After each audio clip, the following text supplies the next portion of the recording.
Hello, I'm here talking about a game called World Travelers, which I've designed. Kickstarter has these nice, or not Kickstarter, GameCrafter has these nice red, white, and blue dice you can custom design. So I decided what other flags have red, white, and blue in them, and built a game around it. So the idea is you are traveling to 5 different locations: United Kingdoms, France, Thailand, Australia, and Panama. Sorry. And you are trying to have the best vacation ever. You can roll the dice up to 3 times per turn. First roll, you roll, then you decide which country you want to go to. So in this case, I would want to either go to Thailand or, in this case, I would want to either go to Thailand or Australia.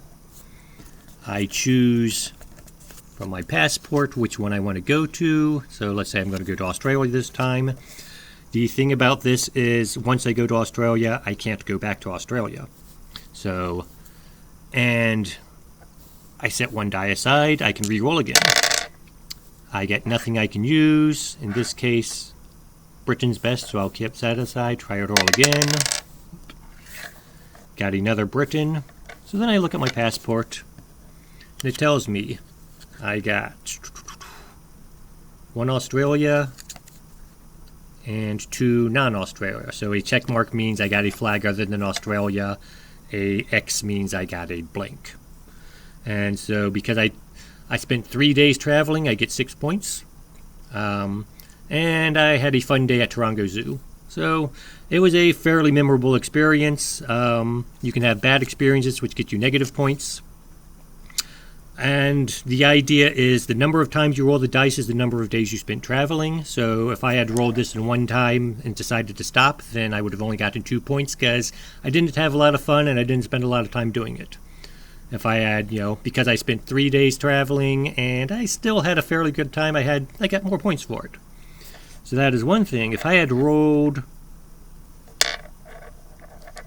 3 Australian flags my first turn, I could have said, hey, I will just take that, and I get 4 points because I spent 1 day having a really good time. Or I can decide, I want to spend more time here, I'm going to take a chance and re-roll one of these. Ends my turn because I have no more dice to roll, but now I only got, I still got a fairly good time because I got 2 Australians and a non-Australian. Spent 2 days doing it, so I actually got 6 points instead of 4. So it was worth my while to re-roll one of these. Of course, like I said, once I've been to Australia, I can't go to Australia again. So if my next die roll comes up with 2 Australians and a blank, or 3 Australians, or any other combination of Australians and blanks, I still have to choose my next country based on this roll, and I've got to hold one of these dice out. So I'll probably put the Australian out just because a flag is always better than a blank. And I still have to choose a country, and I don't have a clue which is going to come up, so I would say let's go for France next, and hope I get a French flag on my next roll. And I do not. And I'm still going for France. I'm still really hoping for a French flag. And so I got 3 non-French flags going to France. I get 0 points. Better than negative.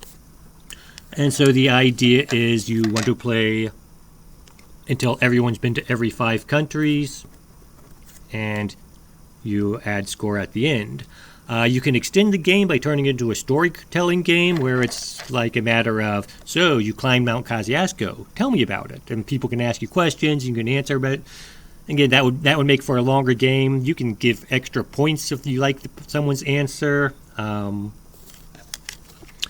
Or if you haven't been to these, again, what happens is just my suggestions. You can, if you've been to Australia, you can make up your own good time you had at Australia. You can, if you've never been to any of these 5 countries, you can just say, okay, we're just going to call these 5 other countries, and we're going to, make up more information based on what we know about these. So you can customize it to your own information, or you can play it directly as it is printed on the card. It's a 1 to 4 player game because you can play it on your own, just a solitaire, just to see how high you can score. And that is it. Thank you for watching.